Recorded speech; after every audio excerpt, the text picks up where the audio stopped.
Hello there, welcome to Bright English YouTube channel. In this video, we are going to see about relative pronouns and clauses.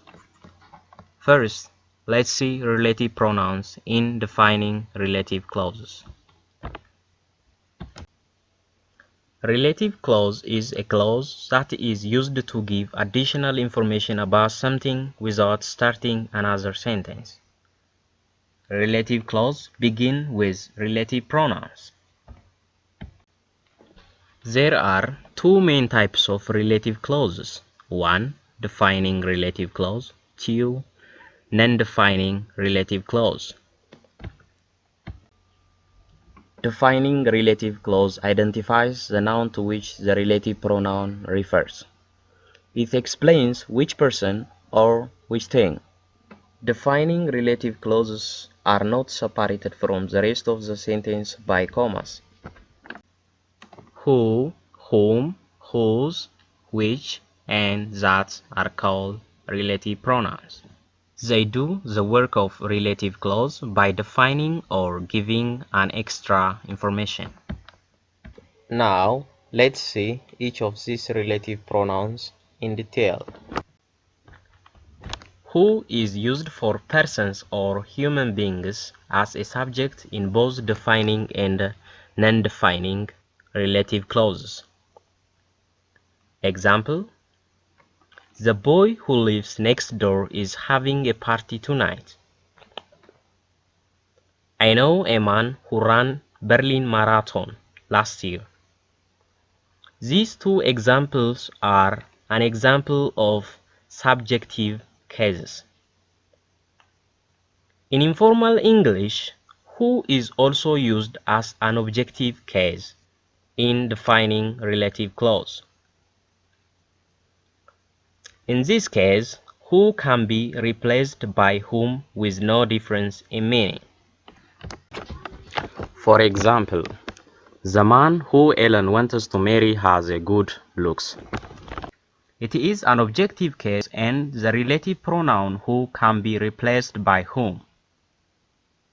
The man whom Ellen wants to marry has a good looks. It has the same meaning. Whom is more common than who in defining relative clauses as an objective case. Relative pronoun that is used in defining relative clauses as a subjective or objective cases. So it can be used instead of who. Example: the boy that lives next door is having a party tonight. The man that Ellen wants to marry has a good looks.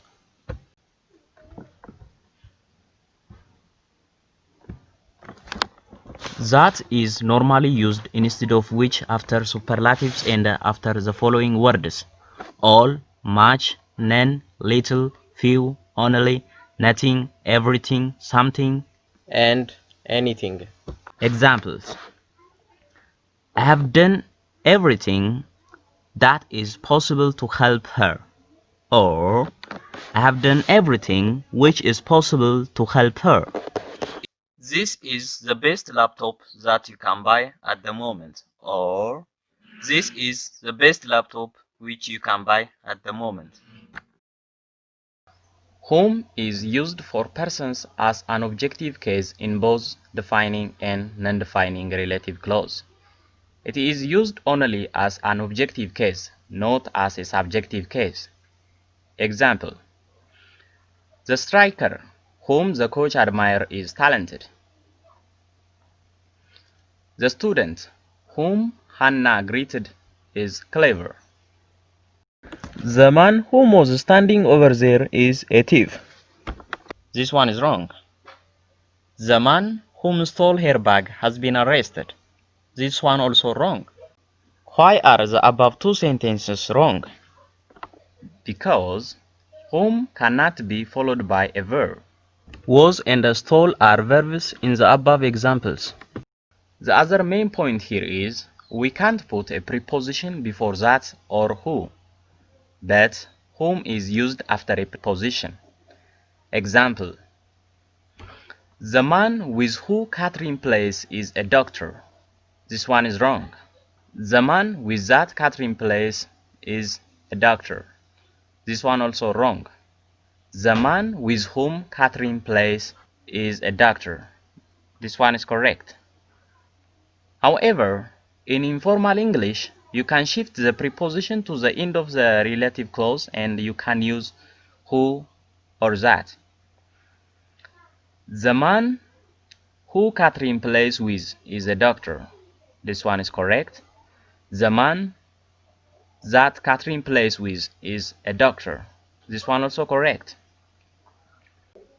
We can also shift the preposition to the end of the sentence.